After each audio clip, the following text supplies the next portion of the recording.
Welcome to the Get Good at Presenting podcast with Lee Jackson. Hey, hello, and welcome back to Get Good at Presenting the podcast. We've had a little break because I've been busy and doing stuff, I guess. But we're back. Got a couple of episodes that I found in my archives from a couple of years ago when I was president of the Professional Speaking Association. I went to America to the National Speakers Association and interviewed a couple of the great speakers there. And today is one of those interviews, and it's about all sorts of different stuff. We covered quite a lot in about 25 minutes. We talked about singing and voice control, mentoring, the people you hang out with, magic, self-confidence, parenthood even, and paying comedians to sit at the back of your talk. So here's a very honest, very nice little chat with Vinh Giang, a great speaker from the US and from LA, in fact. Let's hear more. I'm really excited to have a guest with us today who I saw at main stage in the NSA in America, and I'm very pleased to say that we've managed to get hold of him via video from Los Angeles in the USA. It's my pleasure to welcome Vinh Giang. Hey everyone, great to connect. And I just have to mention here as well, Lee didn't know where I was from with my accent. If you're watching this right now, you have to guess where I'm from. Because Lee was like, you're some, what are you? He didn't know who but now I'll reveal from Australia. My background is Vietnamese. Vietnamese, Australian, living in the US. It's very complicated, Vinh. Very complicated. Vinh also gets the prize for having the best and largest microphone that I've ever seen on a show so far. It's quality. Same microphone Michael Jackson sang Thriller on. Is that right? It is right. Yeah, it's for those of you who want to get it. It's the Shure SM7B. Thank you. Now that for me as a speaker nerd, I love a bit of speaker geek. Do you know what I mean? I like that. I've got a very boring Sennheiser headset, which will sound terrible in yours, Vinh. I agree. Let me just. So, Vinh, I was there as an attendee, as president at the NSA. You were, I guess, were just a name on a program, and I thought, this looks interesting. I wonder who this guy is. Saw you come out on stage. Loved your sense of humor, but also loved the fact that you weaved magic into the messages that you're doing. I mean, that's literal magic, not just like sparkling magic. Not spirit fingers, no. That's that's what we call lame magic. And so we see, fantastic. Definitely one of the best speakers at the conference. I thought you had a great message, and the stagecraft of what you did was just brilliant. And so, thank you, Lee. So I wish we would kind of want to ask, there might be some professional speakers listening or people who want to get into speaking. How did you find your style of speaking? It took a long time to kind of discover. And what's interesting about this, Lee, is that I think the way we speak right now, if you're not a speaker, the way you speak right now is just a set of behaviors that you've kind of gotten used to over time that was pushed onto you by the people around you that you admire. Okay. So, if you admire your parents, then you kind of sound like your parents. If you admire your dad, and you kind of sound like your dad. So to me, the exploration of my sound and also my way of presenting was kind of breaking that mold and being willing to try different things. So there was a period, I kid you not, there was a period when I seemed a little bit like Anthony Robbins, and I want to vomit in the back of my throat when I think about this, right? Because I didn't know any better. I just thought, cool. Well, he's really successful, so I want to try that. Got on stage, did that. People were like, oh, you're a try-hard, you're this, you're that. I was like, well, that was bad. So the way I developed it was I emulated a ton of people. It was just a horrendous process of copycatting and just kind of emulating people. And I realized, emulation, some people look at it as a bad thing. I think it's the greatest form of flattery. And I did that. And then it kind of just all came together to become who I am now. Okay. So there was no real kind of precision process. It was just, I like these 10 people. I want to become the summation of them. Yeah. But somehow in the middle of that, you must have, I never felt for a moment you were putting on an act in any way. Yeah, no. I thought this is Vinh, this is the guy down the pub doing a magic trick. This is what you would do. So how do you find your authentic self in the middle of all that imitation, So think of it as imitation allows you to play songs on a piano you would never be able to play. So then during that process, you discover keys you've never discovered before. So Right. what you're truly doing while you're emulating other speakers or entertainers or influential figures is you're discovering new keys in your voice, in the way you move that you've never known before. And then you'll play keys where you're like, oh, that felt really cheesy. I feel sick to my gut for saying that. And you go, well, I'll never do that again. So in the process of emulation, you're exploring and you're discovering and you're eliminating. So what you're essentially doing through the process of discovery, I feel, is you're creating your most authentic self but you have to listen to what feels right. Wow. If you're blatantly emulating without listening and without taking the feedback in, then you are that form of bad copycat, I think. Yeah. But here's the thing too. Like, if there's one thing I want to share with speakers is don't feel so bad about don't do paid gigs with people's style. I'm just saying, when you're practicing, emulate. It's okay. Because how does a chef become a great chef? He has to borrow the recipe from the greatest chefs in the world. He has to cook it enough to be good enough with the other chef's dish. Then he builds confidence to add lemon, to add garlic, to add more salt. I see. I think it's the easiest way to learn. So yeah, it's fantastic. And I sometimes talk about this fact that you've got to know the rules in order to break the rules. Yeah, correct. You know what I mean? I love that. I love that. You've got to know how it works in order to say, actually, I'll break out of that box now. And so I try to be funny on stage. I'm not a comedian. I've done a little bit of comedy, but what I found is I found my own style of comedy. So once I knew a little bit of how comedy works, funny looks to the audience, that kind of thing. Then once I know how that works, then I know that I can break that. I don't have to be, my favorite comedian. I'm just Lee. Exactly. Yeah. So how long a process was that till you felt that you were on stage and you felt, this is now me? Oh, there was one line I remember. I can't remember who told me this now, but just a fellow speaker from South Australia. And he said to me that the best way to build the best life for yourself as a speaker is when you get to be yourself on stage, just a more amped up version. Yeah. Instead of having these two personas. Because I started to have kind of two personas, and I started to treat work life as a different life to home life, which caused a lot of confusion in my own mind, because I realized work life, home life, it's just one life. So then the process of developing that other person that I wanted to be sometimes was quite quick. I was able to do that fairly quickly. It took me about 12 months to do that. But then to become that person always, meaning truly getting out of your comfort zone and going, I want to become this person, because the other version of me is lazy. The other version of me doesn't put effort into speaking when I'm speaking to my wife, to my children, to my mum and dad. Because I used to talk like this. Didn't really care. Whatever. And I used to switch off when I go home. And again, my dad told me, he goes, son, the performance you do on stage is really not as important as the performance you do as you open the door and come home. And he goes, when you perform well on the home stage, you will perform better than you've ever performed on the world stage. And that gave me a lot of context. So I kind of realized that, like the way I was spending time with my son, or the way I was spending time with my parents, was like, I regret a lot of that because I put no energy into it. So I made the conscious decision. I want to become that person. Yeah. One life, one me. And that took a long time, Lee, because it was fatiguing. It was tiring. You know what I mean? Yeah. So it was fatiguing, but then over a couple of years, it's easier and easier. And I give my son and my wife as much energy as I do now when I'm on stage. Like, to me, it's just being alive. I'll rest when I sleep. Okay. Yeah. I understand. Yeah. Wow. It sounds like you've been on a journey. That it sounds, what you just said was just felt like a paragraph introduction to a book. It was just, I have no book. I like the authenticity thing. I'm writing a book next year in 2018 on authenticity. Just beautiful. Just to start thinking about that, because I think it's something that people are fascinated by now. How do I be myself at work? How do I, and of course in the speaking industry, there is a level of performance that we do. Mm-hmm. Of course, people book us because they feel that we're the real deal, and we don't want to be a horrible grump off the stage and a sparkly, smiley person on the stage. Yeah. No, and that's true. And also, just to give everyone full context for what I was doing, just hopefully so that it helps speakers or aspiring speakers, is that while I was discovering all of that and watching speakers and literally consuming every bit of content I could. I was either listening to them or I was watching them just to understand their demeanor.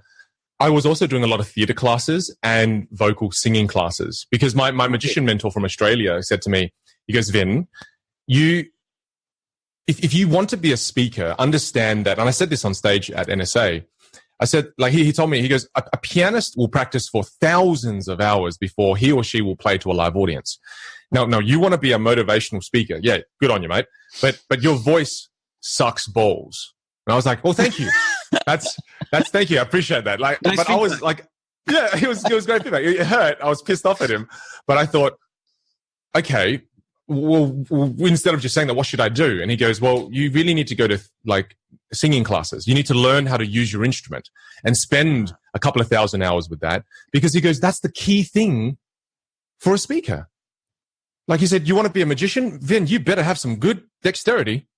Right? If you want to be a sleight of hand magician. But he goes, most people who want to become speakers, and he kind of dabbled in it, and that's why he had a bit of a background in it. He goes, don't respect the craft of speaking. The first thing you've got to do is know that there's 88 keys on this piano. Yeah. Know they all exist and have tried all 88 keys. Wow. And I was like, wow, okay. So then I started, and it was transformational for me, Lee. My piano teacher said one thing, and I'm just trying to find things that was really valuable that I want to add value. I sat down with her in the first class. She had her back turned to me. And then she just goes, sit down, young man. And she starts playing one key on the piano. And I'm like, okay, this is a scene out of a horror movie. She's got to turn around and kill me. And then she plays one key. And then she turns around after a minute of one key. And then she goes, how do you feel? I'm like, nothing. I don't know, awkward. She goes, good. Turns around, played this beautiful song called Romance. About 3 minute song. And then she turns around, she goes, how do you feel? And at that point, I was like really sad. Like, this is really sad. And she goes, Vin, most people go through life speaking with one key. You're about to learn how to use the entire piano. And I was like, take all my money, take it. And it was crazy. And she did charge a lot of money. So she did take quite a lot of my money. But she was one of the most transformational people in my life as a speaker. She taught me that you're playing music when you're on stage. And the way you use the different keys in your voice will control how people feel. Just like how a piano song without words can make you feel sad, inspired, scared, happy, disgusted. Every single human emotion can be felt with just sounds that have no meaning to it. Wow. So she helped me discover a world of meaning just from sound. That's why she was a linguist as well, and she was lovely. She said to me, Vin, did you know that you can speak to someone, and you will know this, Lee, you play basketball with people from all different cultures. She goes, you will know when someone from Africa is speaking to you and is angry. You'll know the underlying emotion. You won't know what they're saying, but you know the emotion. Why? And I was like, damn it, you're so smart, woman. And it just drove me insane. Like how many knowledge bombs she was dropping on me. And oh, mate, unreal. Wow. So would you say that a lot of professional speakers that you've met neglect the voice? The ones who are successful didn't neglect it, but rather left that to chance. Okay. So a lot of them are doing great and the ones that are doing great at a higher level, and I've had such a blessing to be able to spend a lot of time with them over here. Namely like Mel Robbins and Josh Linkner and Peter Sheen and all these wonderful speakers at the upper echelon. And when I spend time with them, what I realize is they have such great control of their voice. And so I ask them, I go, hey, did you do vocal training? They go, oh, no, I'm not a singer, Vin. I'm a speaker. So then I realized that these people accidentally learnt on the way and they have such great situational awareness and such a self-awareness that when they did a certain melody and it worked and people felt a certain way, they locked it in. Wow. I do not have that much self-awareness. I think going back to the comedy thing, for me, that was my, I discovered that by accident, and then that's what you did. Oh, that works. And so somehow in your psychology, you hold on to that and you think, I'll bring that out next time. And, but you see, not many people have that good of a memory. I mean, think about that. Like, the memory you have to be able to store all of that for a 45-minute keynote, mate, that is just unrealistic. Sure. Well, for me anyway. Yeah, it's true. Yeah. So you obviously love learning. You obviously love to develop your craft, and I've seen it, and it was fantastic. And I'd book you. Thanks, Lee. If I could afford you, I'd book you, Vin. You know what I mean? But obviously, the other big love in your life is magic. Yeah. How, were you always doing card tricks as a kid, and then you managed to bring that onto stage? I think if you look at my journey, it wasn't one of those stories where it's, I saw magic for the first time and fell in love with it. No, it was I wanted attention. Right. Quite simply, it's, to be transparent, I was a kid, low self-confidence, low self-esteem. No one gave me attention. I was fat, glasses, acne, pretty big time Asian nerd. And so I just lacked self-confidence. So again, kind of accidentally stumbling on magic, I was like, this is a great fraudulent way to get attention. This is fantastic. So I didn't have, wonderful, pure reasons besides from I wanted attention. I wanted to be noticed. And then it got nicer in the end because magic then gave me a lot of self-confidence. Magic gave me a sense of importance. Magic gave me a sense of value. And from there, my life took a completely different turn. People were excited to see me. And what I say to mums and dads is I say, children always go through a period of magic. Really encourage that because when they learn a trick, they perform it. And then you're like, wow, like my son's name is Xander. I'm like, Xander, how did you do that? It's an injection of self-confidence. They stand different. They walk different. They walk away from that feeling $1 million. And when you feel like that, you do really good things in life. Wow. Yeah, it's great, isn't it? Yeah. Just last weekend, it was a bank holiday here. We have like a long weekend, Yeah. They have the Monday off work and lovely. Gig, so it was great. So I was with my family and my great niece who's 7 and my cousin's daughter who's about 7 or 8. They did a magic show, and so we sat outside in the garden, and they came out and they did. They obviously bought a magic kit at Christmas or something, and they did a couple of card tricks. They did the putting the nail through the coin thing. Oh, wow. Fantastic. That's some pretty advanced stuff. Yeah. It was great. So I showed them, I only have 2 magic tricks that I know, and I showed them both.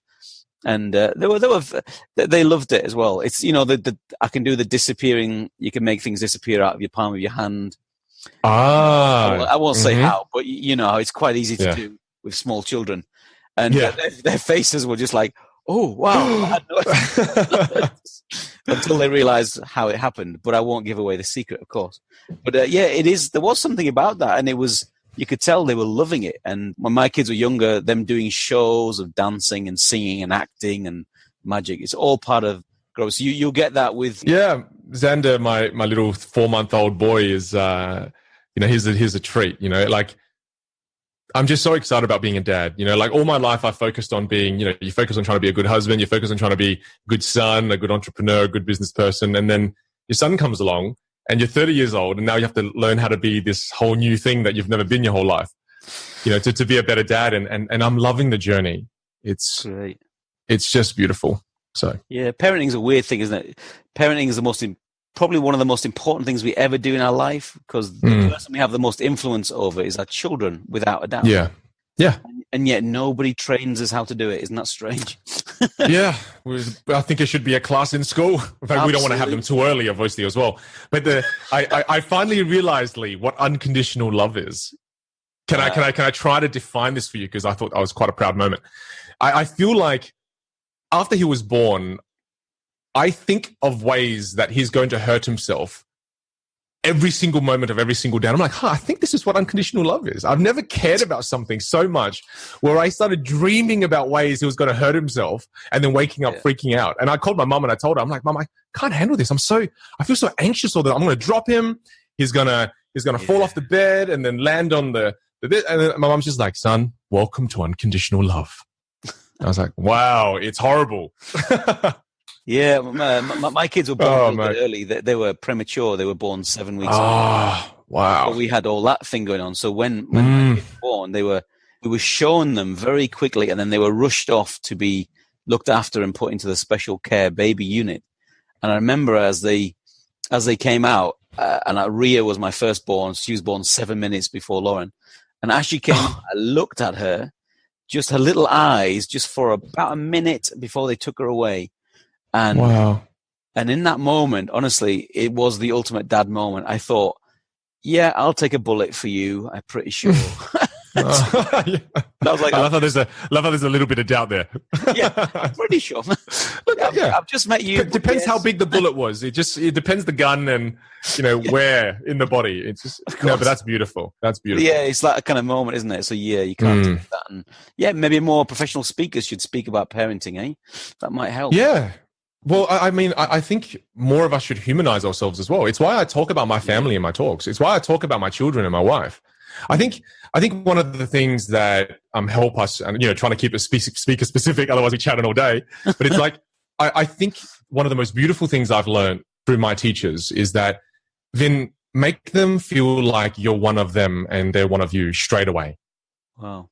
And to me, the fastest way to do that is, hey, I've got a family, and so do you. So let me show you my family. Yeah. And I think, find a fun way to do it, find an engaging way to do it. Don't just be like, oh, here's my family. Now, moving on to the topic of sales, like to me, give your presentation at least 5 minutes of just raw, real you, dad you, whatever you want to show in your personal life, because then the audience is now, you're human, so I like that. I really like that flavor. Okay, so we could talk all day. I don't want to, Vin, because I want to keep the podcast to a decent level. Otherwise, people think, what are you going on about? But I'm loving it. So quickly, could you give a couple of tips for someone who's just thinking about becoming a speaker, and a couple of tips, maybe something you've already said, but a couple of tips for someone who's already in that world, already in that journey, but maybe not at the fellow or CSP level, at the upper level. So what would you say to them? A couple of quick tips, To a beginner, I think one of the most important things to a beginner is work on your foundations. So what that means is work on your keynote as much as you can. Because before you're speaking, you can write a keynote, you can rehearse a keynote, you can do so many different things. And in theater, we learned a fundamental rule that every minute on stage in theater was 2 hours of rehearsal. So I kind of had that foundation going into speaking that, every time I write a new keynote, I'll rehearse it for 100 hours, 120 hours. And I think that kind of obsession is the level that you need to get to, and discipline, so that when you start to speak, you will see traction in your career. Whereas most people go, oh, I want to be a speaker. Oh, I'll just write a keynote, practice it twice in my head, and let's try. And then they do that keynote never gains any traction. Whereas if you're doing a keynote that you've rewritten, you've re-edited multiple times, you'll gain more traction, which will help you with more motivation to get you to the end goal that you're after. So, and at the end of the day, this is what I realized as well. I mean, you're a singer. You're just singing a 1 hour song on stage. So you've got to make sure the lyrics are bloody meaningful and good and adds value. And then you've got to make sure your voice is in check. You're singing well. I've seen many speakers who are starting out who sing very meaningful songs, but are bad singers. Yeah. So they lose, and at no fault of their own, because no one's telling them this. So that's the only feedback you ever get from an audience is, I feel like you were talking too fast. That's the only piece of feedback people are happy to give. Nothing else. So it's annoying. So, and to the pro level, I would say this game is all about relationships. It is all about relationships. I'm only here in the US because a bureau over here sponsored my whole family's visa. I'm only here in the US because I have great friendships with quite a number of bureaus here where I'm friends with the agents. One of them just came to my house for dinner 2 weeks ago. His family came. My family was here. Both our children's were there. And it's genuine, real friendships.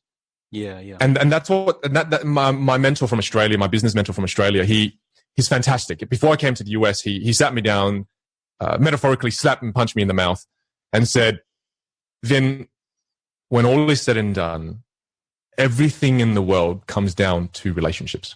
So when you're over there, don't sell people. Don't push yourself onto others. Build meaningful relationships. And the way you do that is you add more value to them than they can ever add to you. And he was so pragmatic about this. He goes, and don't buy a Ferrari so that people would like and admire you. Become the Ferrari. in terms of your personality, Yeah. your ability, your friendship, your everything. He goes, when you can become that, people don't want to hang out with you because you have a Ferrari or a Rolex or whatever that's fancy, but they want to hang out with you because it's you. And he goes, when you discover that truly, Vin, you win. So I've kept that on my wall. I will become a Ferrari. I like that because that's given me the right direction to be able to build my speaking career. Okay, I understand. Fantastic advice. Yeah. Thank you so much. So how can people find out more about you, Vin, and your work as a speaker? Oh, look, just jump onto www.vinhgiang.com. So, yeah, or just search Asian blonde magician. I used to be a blonde, and people used to find me that way because they don't remember my name, which was hilarious. You're a natural blonde. You've got kind of voice brown hair. It's complicated, isn't it? Yeah. It is. That's what keeps you guessing. That's what made you think, what? Like, where's this guy from? Yeah, so. That is amazing. Great. So we'll leave it there, Vin. It's fantastic. Thank you so much for your time and your. And look, I think one last thing. Oh yeah, sure. One last thing I would say is I've done a lot of, just like you mentioned, comedy classes, and it's just hopeless. I can't. I'm not like really good funny. So what I learned to do was, one of the best things I've done, Lee, is I find comedians that I like, not A grade comedians, obviously, just kind of, B or C or maybe even F grade. And then I kind of pay them and go, hey, can you come out to one of my keynotes and sit in the back of the room? And can you help me uncover some humor? Don't add humor. Can you just help me uncover some of that humor? And what happens at the end of the day is I'll end up getting like 10 pages of notes. 8 of them are about sex and fart and inappropriate things that I can't talk about. But then 2 pages, Lee, are completely gold. Like nothing I could have ever come up with. Like, let's be honest, like nothing I could have ever come up with. And then I use it, and I only paid $1,000 for 2 pages of jokes that now make my 1-hour keynote seem like it's 10 minutes have passed. I see. So for those people who don't have magic, this is a killer strategy. Like, I spent thousands of dollars doing all these comedy classes, and I never produced gold like that. So I'm like, bugger it. Instead of trying to dig for gold, just get people who know how to dig for it every day to dig it for you. Wow. So there you go. So you're a big believer in using experts. Obviously, Vin, that is fantastic advice. And so there you go. Yeah. A big thank you to Vin, and I'll put the details of his website below, and you can check out his show reel, and he's just great. Thank you so much. It's been a real pleasure, Vin. Thank you. No dramas, mate. Cheers. Good chatting to you. Thanks for listening to the Get Good at Presenting podcast with your host, Lee Jackson. If you'd like to know more about Lee's work as a motivational keynote speaker and presentation coach, visit his website at leejackson.biz. That's leejackson.biz.